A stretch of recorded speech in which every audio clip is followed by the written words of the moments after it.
Hello students, कैसे हैं आप सब लोग। उम्मीद करती हूँ सब अच्छे होंगे और स्वस्थ होंगे। मैं Meena Rana ICT virtual class में आपका स्वागत करती हूँ। स्टूडेंट्स, हम पढ़ रहे हैं क्लास 7 की हिंदी। तो यहाँ पर हिंदी व्याकरण में हमने जैसे कि प्रीवियस लेक्चर में यहाँ पर संज्ञा पढ़ा और संज्ञा के बाद हमने क्या कही कि संज्ञा के 3 विकार होते हैं, जिसमें आपका लिंग, वचन और कारक आता है।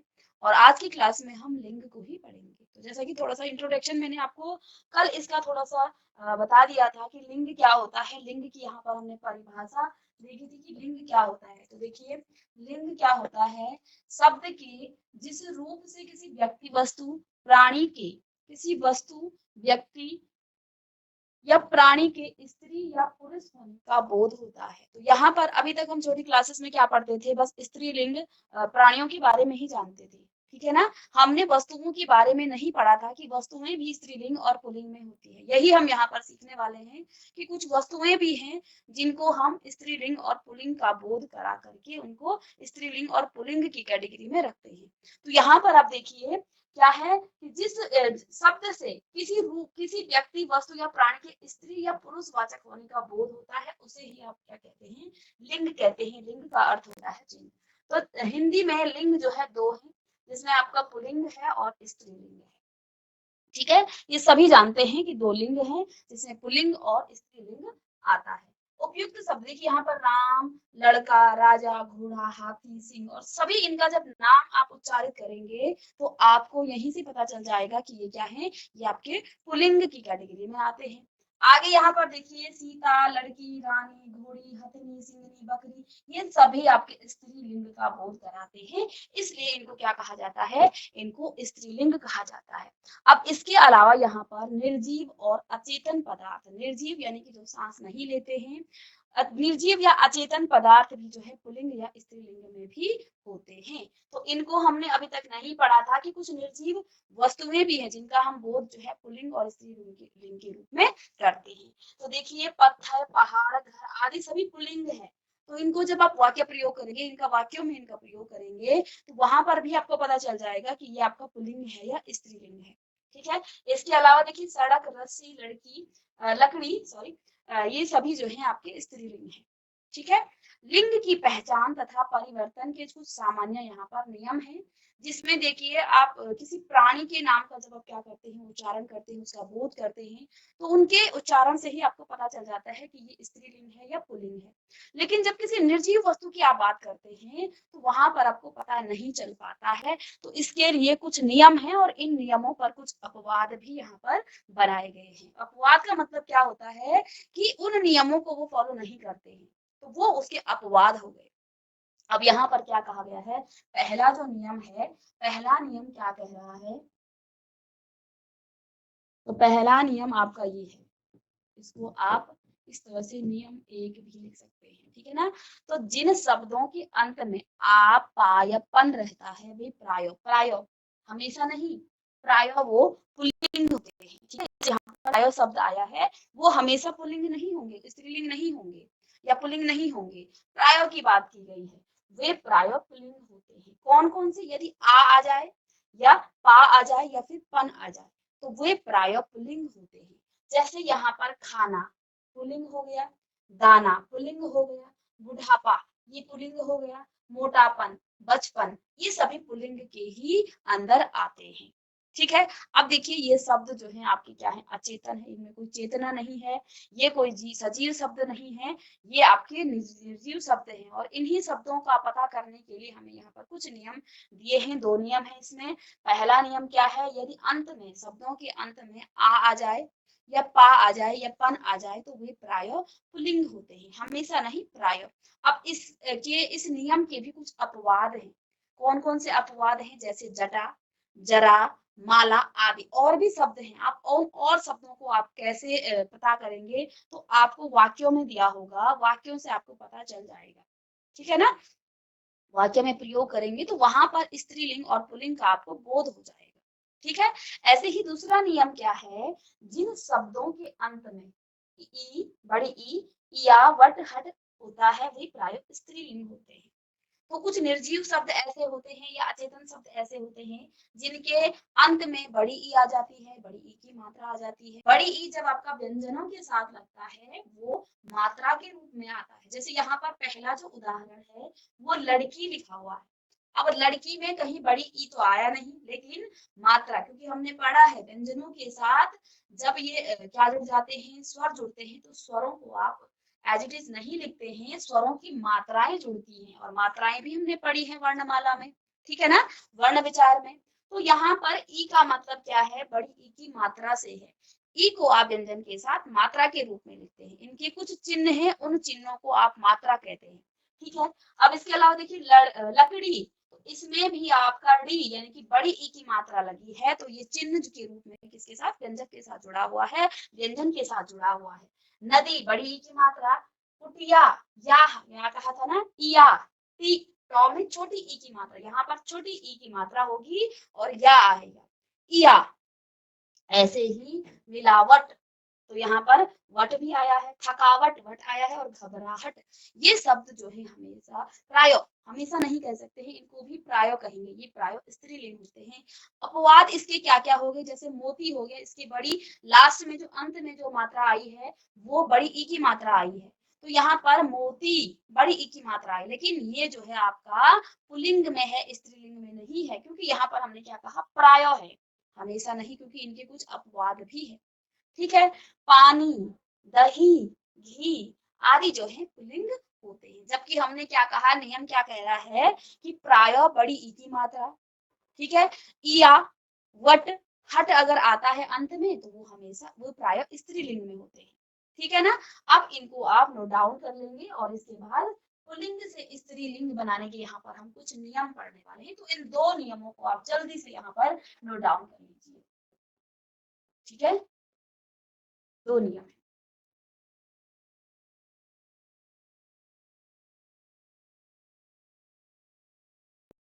देखिए कुछ चुनिंदा शब्दों को हम छोटी क्लासेस में पढ़ चुके होते हैं, ठीक है, और अब हम कुछ नियम पढ़ेंगे। छोटी क्लासेस में अक्सर हम उन चीजों को रटते हैं कि इसका ये होता है, इसका ये होता है, इसका ये होता है, लेकिन अब हम यहाँ पर प्रॉपर नियम पढ़ने वाले हैं कि पुल्लिंग से स्त्रीलिंग आप कैसे बनाते हैं। यदि आपके पास कोई शब्द पुल्लिंग है, उसी शब्द का स्त्रीलिंग क्या होगा, जैसे छात्र है, छात्र जो है पुल्लिंग है, छात्र के ही स्त्रीलिंग को आप कैसे बनाते हैं, इसके लिए कुछ नियम यहाँ पर हैं। और देखिए पहला नियम क्या है, क्या कहा गया है कि अकारांत पुल्लिंग शब्द को आकारांत, देखिए ये अकारांत है, ये है आकारांत कर देने से स्त्रीलिंग हो जाते हैं। इसका मतलब क्या है अकारांत, कि किसी भी शब्द के अंत में यदि अ का उच्चारण आ रहा है, अकारांत अ का उच्चारण आ रहा है, सिंपल भाषा में मैं इसे समझाऊं तो किसी शब्द के अंत में यदि अ का उच्चारण आता है तो उस अ को आप आ कर देते हैं, आ की मात्रा वहां पर लगा देते हैं, तो ये स्त्रीलिंग में परिवर्तित हो जाता है। पहला शब्द जैसा आपका छात्र था, त्र में आपका अ का उच्चारण आ रहा है, आपने पढ़ा था कि व्यंजक जो व्यंजन है वो व्यंजन आपके स्वतंत्र रूप में हमेशा किस तरह से होते हैं, हलंत के साथ होते हैं, और जब इसमें अ जुड़ा होता है तभी वो इस प्रकार से लिखा जाता है। तो जो ये त्र है ना, इसमें जो है अ का क्या आ रहा है, उच्चारण आ रहा है, अ का उच्चारण आ रहा है। हमने क्या कहा, अकारांत पुल्लिंग को आकारांत कर देते हैं, यानी कि जो अ का उच्चारण आ रहा था वहां पर आप आ की मात्रा लगा देंगे, तो छात्र का छात्रा हो जाएगा। इसी प्रकार से वृद्ध, ध में आपका अ का उच्चारण आ रहा है तो इसको आप आकारांत बनाएंगे, यानी कि आ की मात्रा लगा देंगे अंत में, अंत में शब्द के जो अंत वर्ण है वहां पर। आचार्य, तो यो, देखिए आप कह रहे होंगे कुछ बच्चे कि ये तो रॉ भी लगा है ऊपर से, रॉ का उच्चारण पहले किया जाता है, आचार्य आधा रॉ का उच्चारण होता है फिर बाद में यो आता है, तो लास्ट में क्या है, सिर्फ और सिर्फ यो है, तो यो पर आप आ की मात्रा लगा देंगे तो आ जाएगा आचार्य। प्रिय, यो आया है, यो देखिए अ का उच्चारण आया है, प्रिय, इसमें भी आप आ की मात्रा लगा देंगे, प्रिया। इसके बाद शिष्य, यो, तो शिष्या। आत्मज, आत्मजा।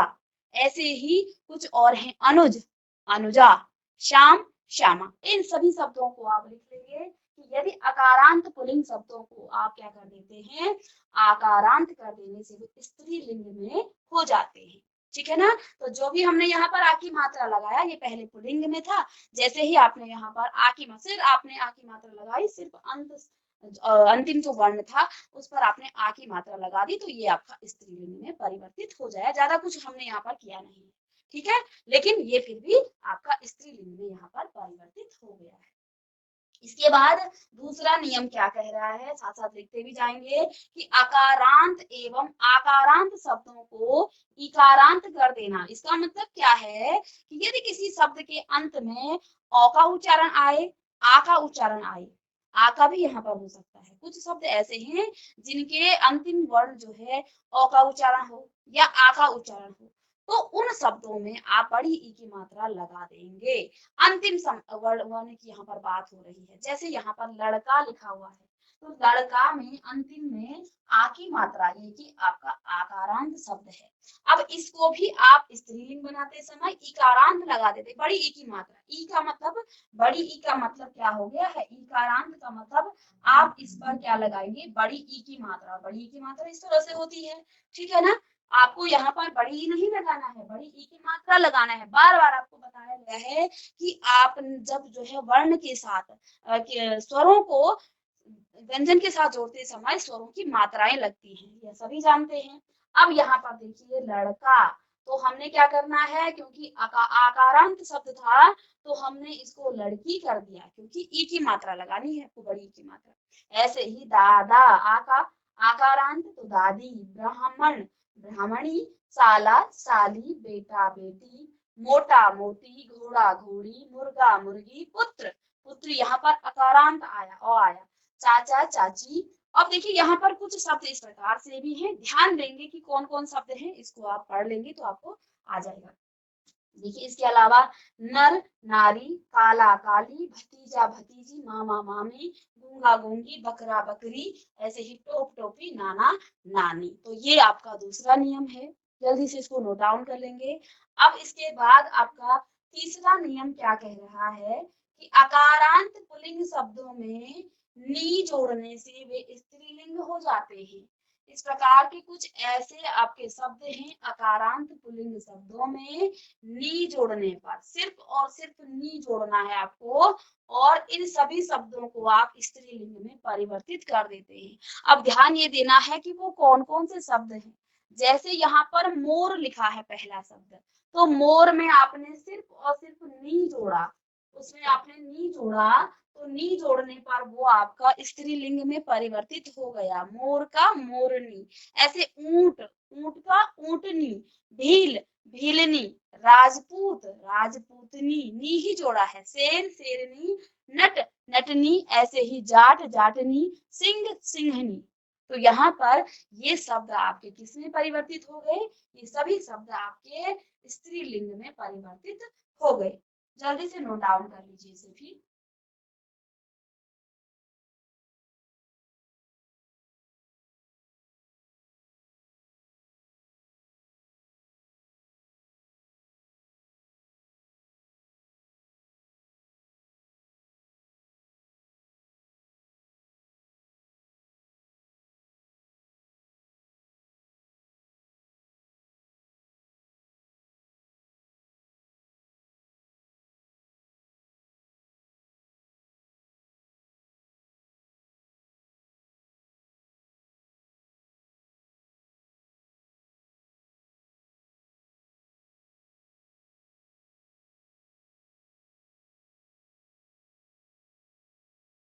चलिए इसके बाद देखिए चौथा नियम क्या कह रहा है कि जाति बोधक पुल्लिंग शब्दों के अंतिम स्वर का लोप करके इन लगा देने से वे स्त्रीलिंग हो जाते हैं। अब जाति बोधक का मतलब क्या है, आपने जातिवाचक संज्ञा पढ़ी थी, तो जाति की वाचक संज्ञा क्या होती है, जो पूरे जाति को क्या करता है, जाति का बोध करता है। सांप यहाँ पर लिखा है, तो सांप जो है पूरे सांप जाति का यहाँ पर बोध कर रहा है, ठीक है ना। तो ये शब्द यहाँ पर इंपॉर्टेंट है कि जाति बोधक पुल्लिंग शब्द को, जाति बोधक बोधक पुल्लिंग शब्दों के अंतिम स्वर को, यदि आपके पास इस प्रकार का कोई शब्द है तो उसके अंतिम शब्द को स्वर को अंतिम स्वर का आप यहाँ पर लोप कर देंगे।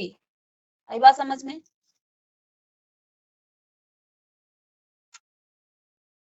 ठीक है, अंतिम शब्द का यहाँ पर आप लोप कर देंगे। अब वो अंतिम शब्द कौन सा है? देखिए यहाँ पर आप देख रहे हैं सांप। अब सांप में ये प आया है अंतिम शब्द। क्या प में कोई स्वर है? हाँ, अ का उच्चारण है, लेकिन यहाँ पर कोई भी मात्रा नहीं लगी है। तो आपने करना क्या है, इसका लोप कर देना है यदि है तो। अब जैसे यहाँ पर माली है तो इसको देखते हैं अभी। इन, इन का मतलब छोटी ई की मात्रा, जो भी आपका लास्ट शब्द होगा, लास्ट वर्ण होगा, अंतिम वर्ण होगा, उस पर आप छोटी ई की मात्रा लगा देंगे। इन का मतलब क्या हुआ, छोटी ई की मात्रा लगाना है और नो लगाना है। जैसे यहाँ पर क्या था, सांप, तो ठीक है, सांप का तो हो गया, सांप का जल्दी से इस प्रकार से हो गया। हमने सीधे क्या किया, सांपिन कर दिया, है ना, सांपिन हो गया, क्योंकि हमें इन लगाना है। अब यहाँ पर आप देखिए माली, माली, अंतिम शब्द के स्वर का लोप करना है। यहाँ पर तो आपका अ का उच्चारण आ रहा था, अब यहाँ पर स्वर क्या लगा हुआ है, इस लॉ पर, अंतिम शब्द लॉ है, और इस लॉ पर आपका बड़ी ई की मात्रा लगी हुई है। उस बड़ी ई की मात्रा का आपने लोप कर देना है, उसको विलुप्त कर देना है, उसको छुपा देना है, उसको हटा देना है। ठीक है ना? तो अब आपके पास क्या और क्या करना है, इन लगाना है। इन का मतलब छोटी ई की मात्रा लगाएंगे आप उस अंतिम शब्द पर। तो पहले बड़ी ई की मात्रा थी, अब मुझे इन लगाना है, तो अब मैं छोटी ई की मात्रा लगाऊंगी। ठीक है ना? तो अब इसको आप क्या लिख सकते हैं, मा लिन, है ना, मा लिन, क्या आ जाएगा, मालिन। इसी प्रकार से देखिए नागिन, नाग का हो जाएगा नागिन। तो सभी शब्दों में ऐसे ही लगाया गया है। तो यहाँ पर आप देखिए कुम्हार, तो कुम्हार, रॉ, रॉ पर आपने इन लगाना है, छोटी ई की मात्रा, और नौ लगाना है, तो कुम्हारिन। ऐसे ही माली का मालिन हो गया। ग्वाला, तो ला, आ की मात्रा हटा देंगे आप और इस पे लगाएंगे छोटी ई की मात्रा, तो ग्वालिन। ठीक है, क्योंकि लोप करना है हमें अंतिम स्वर का। इसी प्रकार से नाग का नागिन, सुनार का सुनारिन, धोबी का धोबिन, पुजारी का पुजारी। ठीक है, इन सभी शब्दों को आप जल्दी से नोट डाउन कर लेंगे। चलिए,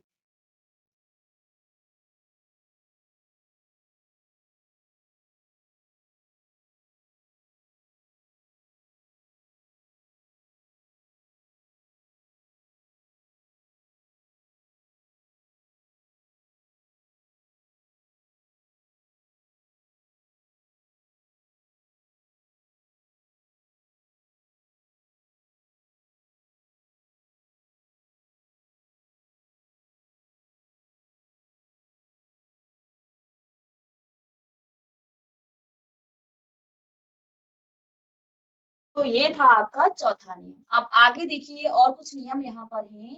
अकारांत पुल्लिंग शब्दों में अंतिम स्वर का लोप करके, वहां पर हमने क्या कहा था, जाति बोधक, क्या था उसमें, ध्यान देंगे। ठीक है, ये क्या था, जाति बोधक पुल्लिंग। अब यहाँ पर क्या कहा गया है, अकारांत पुल्लिंग शब्दों में अंतिम स्वर का, तो देखिए अलग अलग कैटेगरी के यहाँ पर शब्द आ रहे हैं।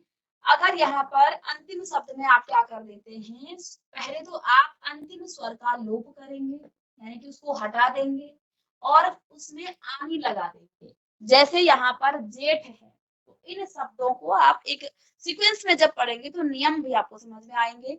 तो देखिए जेठ, तो हमने क्या कहा, अंतिम स्वर का लोप करना है। ठ में तो कोई स्वर है नहीं, अ है वो उसके साथ जुड़ा हुआ है, तो जेठ, तो आपने क्या करना है, आनी करना है। अंतिम जो वर्ण है उस पर आपने आनी लगाना है, आ की मात्रा लगाएंगे और फिर नी लगाएंगे। तो आ को आप कैसे लगाएंगे, जेठानी, ठ पहले था उसमें आ की मात्रा लगा दी। ऐसे ही सेठ है, तो सेठ को आप क्या लेंगे, लगाएंगे सेठानी। अंतिम वर्ण आपका ठ है और आपने क्या लगाना है, आनी लगाना है। आनी आप लगाएंगे तो आ की मात्रा लगा देंगे, तो हो जाएगा सेठानी। इसके बाद शब्द है चौधरी, तो चौधरी शब्द को आपने अंतिम स्वर का, देखिए यहाँ इन दोनों शब्दों में तो आपको दिखा नहीं अंतिम स्वर, लेकिन यहाँ पर आपको साफ साफ स्वर दिख रहा है। रॉ में बड़ी की मात्रा लगी है, हमने क्या कहा, अंतिम स्वर का लोप करके उसको हटा देना है आपको आ नहीं लगाना है। तो अंतिम वर्ण आपके पास क्या है, र है। अब इस र पर आपने आ नहीं लगाना है, र पर आ लगाएंगे तो क्या बन जाएगा, रा बन जाएगा। र पर आ लगाएंगे तो क्या बनेगा, रा बनेगा। र है आपके पास, इस पर यदि आप आ लगाएंगे तो क्या हो जाएगा, रा। ये आप सभी जानते हैं, किसी भी व्यंजन में यदि आप मात्रा इनको लगाएंगे स्वरों को तो वो मात्राओं के रूप में जुड़ते हैं, ठीक है ना। तो यहाँ पर भी इसी प्रकार से होगा, क्योंकि हमें इस बड़ी की मात्रा को तो हटाना है। क्या कहा, अंतिम स्वर को लोप कर देना है, उनको हटा देना है और उस पर आनी लगाना है। तो चौधरानी, देवर। तो अंतिम वर्ण क्या है, यहाँ पर कोई भी इस प्रकार की स्वर की मात्रा नहीं लगी है, तो आप लगाएंगे इस पर आनी। र पर फिर आ की मात्रा तो रानी, ठीक है। ऐसे ही पंडित, तो है तो तानी, ऐसे ही नौकर, है तो रानी, रानी। इसी प्रकार से आपके आ जाएगा देवर, देवरानी। तो ये आपके क्या है, ये आपका पांचवा नियम है। छठा नियम क्या है, जाति बोधक पुल्लिंग शब्दों के अंतिम स्वर का लोप करके उसमें आइन लगा दिया जाता है। अब वहां पर हमने क्या लगाया था, देखिए यहाँ ऊपर इससे पहले भी जाति बोधक शब्द आए थे, यहाँ पर हमने इन लगाया था। क्या लगाया था, नी लगाया था, सॉरी, यहाँ पर हमने लगाया था इन, ठीक है। फिर से दूसरा नियम, यहाँ पर कोई जाति बोधक शब्द हैं उन पर हमने क्या लगाना है, जाति बोधक शब्दों के अंतिम स्वर का लोप कर उस पर आइन, आइन लगा दिया जाता है, ठीक है। अब कैसे लगाएंगे आप, ये क्या है, आपका हलवाई है, ये एक जाति बोधक शब्द है। हलवाई जो है कई जाति है, ये सभी प्रकार के हलवाइयों की बात की गई है यहाँ पर। तो हमने क्या करना है, आइन लगाना है। तो वा इन, इन तो पहले से ही था, तो हलवाइन, वाइन आया ना आइन का। चौधरी, चौधराइन, राइन, ठीक है ना। अंतिम वर्ण आपका आ की मात्रा से शुरू होगा, इन। ऐसे ही ठाकुर, ठकुराइन, इस पर आ की मात्रा और इन लगा दिया। पंडित, पंडित, पंडिताइन, पंडिताइन। ऐसे ही नाई, नाइन, गुरु, गुरुआइन। तो ये सभी शब्द आपके किसमें बदल गए, ये आपके आ गए हैं स्त्री लिंग में। आगे नियम है यहाँ पर, अकारांत पुल्लिंग शब्दों में अंतिम स्वर आ के स्थान पर इया आप कर देंगे। क्या कर देंगे, आ के स्थान पर इया कर देंगे। देखिए यहाँ पर इसको और अच्छे से समझ लीजिए।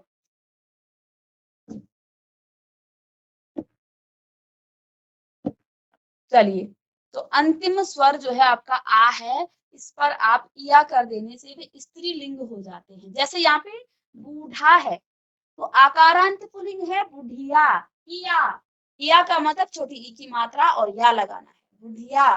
चूहा, सभी प्रकार से आप जानते हैं, चूहा, चूहिया, कुत्ता, ये शब्द आपने पहले भी पढ़े हैं, लेकिन अब हम यहाँ पर नियमों के साथ पढ़ रहे हैं, एक सीक्वेंस में पढ़ रहे हैं। कुत्ता, कुतिया, बाछा, बछिया। आगे देखिए, अकारांत पुल्लिंग शब्दों में अक के स्थान पर इका कर देने से वे स्त्रीलिंग हो जाते हैं। जैसे शिक्षक, अक, छ और क, शिक्षक, अक, गायक, अक, ठीक है। ऐसे ही सेवक, अक, यक। ऐसे ही लेखक और बालक, लक आया है, पाठक, ठक और अध्यापक। इन सभी शब्दों में क्या आ रहा है, अक आ रहा है। और यदि इस प्रकार के शब्द आते हैं तो इसको आप इका कर देते हैं। इका का मतलब क्या है, छोटी ई की मात्रा और का। जैसे यहाँ पर शिक्षक था, तो हमने क्या किया, इस पर छोटी ई की मात्रा और का लगा दिया। गायिका, ऐसे ही सेविका, नायिका, आप बिना देखे इसको कर सकते हैं। जैसे लेखिका, बालिका, ऐसे ही पाठिका, अध्यापिका। यदि नियम आपको आते हैं तो आपको फिर आंसर देखने की, उत्तर देखने की आवश्यकता नहीं पड़ेगी। ऐसे ही वान से समाप्त होने वाले पुल्लिंग शब्दों में वती, यदि वान दिया हो अंत में, ठीक है, तो जो वान है वो वती में बदल जाता है। वान आपका वती में, वान बदलेगा वती में। और मान आपका किस में बदलेगा, मान आपका बदलेगा किसमें, मती में। वानवती में और मान मती में। तो देखिए यहाँ पर जैसे कुछ शब्द लिखे हैं, भगवान, वान है तो वती, भगवती। आयुष्मान, मान है तो मती, तो आयुष्मती। फिर आपको देखना नहीं है, फिर नियम आपने पढ़ लिए हैं तो इनकी आपको आवश्यकता ही नहीं है। श्रीमान, मान का क्या होता है, मती। बस आपको नियम पता होने चाहिए बस। इसके अलावा आप इसको खुद से कर सकते हैं, ठीक है ना। तो यहाँ पर आप लिखेंगे श्रीमान, श्रीमती, धनवान, वान है तो वती, तो धनवती। ऐसे ही विद्यावान, विद्यामान तो विद्यामती हो जाएगा। मान का आपने क्या करना है, मती। तो बलवान, यहाँ पर विद्या आएगा, ठीक है।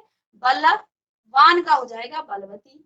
ऐसे ही बुद्धिमान का बुद्धिमती, गुणवान का गुणवती। इन सभी शब्दों को आप लिख लीजिए और ये इम्पोर्टेंट भी है।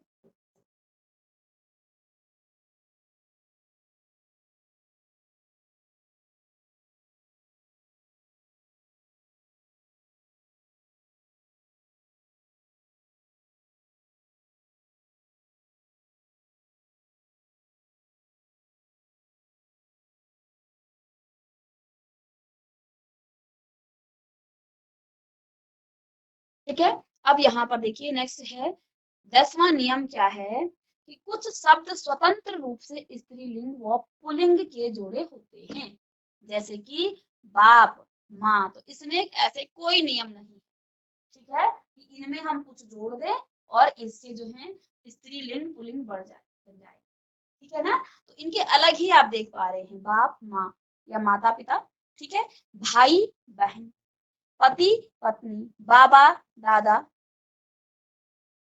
ठीक है, दादी। बाबा जो है दादा को भी कहा जाता है, ठीक है। ये वर्ड बाबा जो है यहाँ पर दादा को कहा जाता है, तो दादा भी होते हैं, दादी। पिता, माता, पुरुष स्त्री, मर्द औरत, वर वधु। तो ये कुछ इस प्रकार के शब्द हैं। और कुछ शब्द ऐसे होते हैं जो नित्य पुल्लिंग में होते हैं, ठीक है ना। इनका प्रयोग हमेशा पुल्लिंग के रूप में ही होता है। तो वो कौन कौन से शब्द हैं उनको भी हम यहाँ पर देख लेंगे। तो देखिए उल्लू, उल्लू जो है ये किसमें होता है, ये हमेशा पुल्लिंग में ही होता है। अब इनकी स्त्रीलिंग आप कैसे बनाएंगे, इनके आगे मादा विशेषण जोड़कर इन्हें जो है स्त्रीलिंग बनाया जाता है। तो यहाँ पर नर और मादा, मादा का मतलब स्त्रीलिंग से है और नर का मतलब पुल्लिंग से है। तो मादा शब्द लगा देंगे, बाकी आप वही लिखेंगे। जैसे उल्लू हो गया, उल्लू हमेशा पुल्लिंग में होता है, इसको आप स्त्रीलिंग में, तो इनके आगे से आप मादा लगा लेंगे, ठीक है। तो मादा उल्लू, खरगोश मादा खरगोश, चीता मादा चीता, कछुआ हो गया, ये सभी। ऐसे कौवा मादा कौवा, तोता मादा तोता, पक्षी मादा पक्षी, भेड़िया मादा भेड़िया। कुछ शब्द ऐसे हैं जो नित्य स्त्रीलिंग में होते हैं, इनका प्रयोग हमेशा स्त्रीलिंग के रूप में होता है। तो इनको आप किससे करेंगे, अब यहाँ पर आप नर लगा देंगे, क्योंकि नर का मतलब किससे है, नर का मतलब पुल्लिंग से है, ठीक है ना।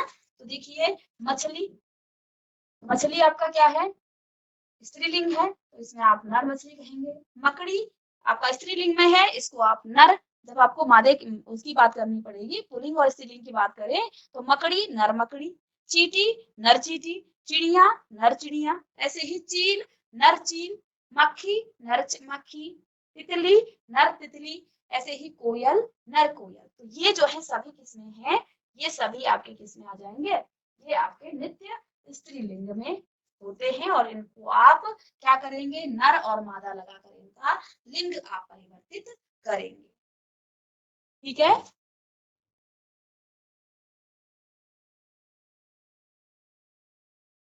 इसके अलावा यहाँ पर कुछ और शब्द भी हैं, कुछ और उदाहरण भी हैं, ठीक है। अब इनको हम नेक्स्ट क्लास में डिस्कस कर लेंगे, ठीक है। जैसे यहाँ पर पुल्लिंग शब्द हैं, कौन कौन से हैं इनको हम नेक्स्ट क्लास में पढ़ेंगे। तो यहाँ पर हमने स्त्रीलिंग से पुल्लिंग से स्त्रीलिंग बनाने के कुछ नियम पढ़े।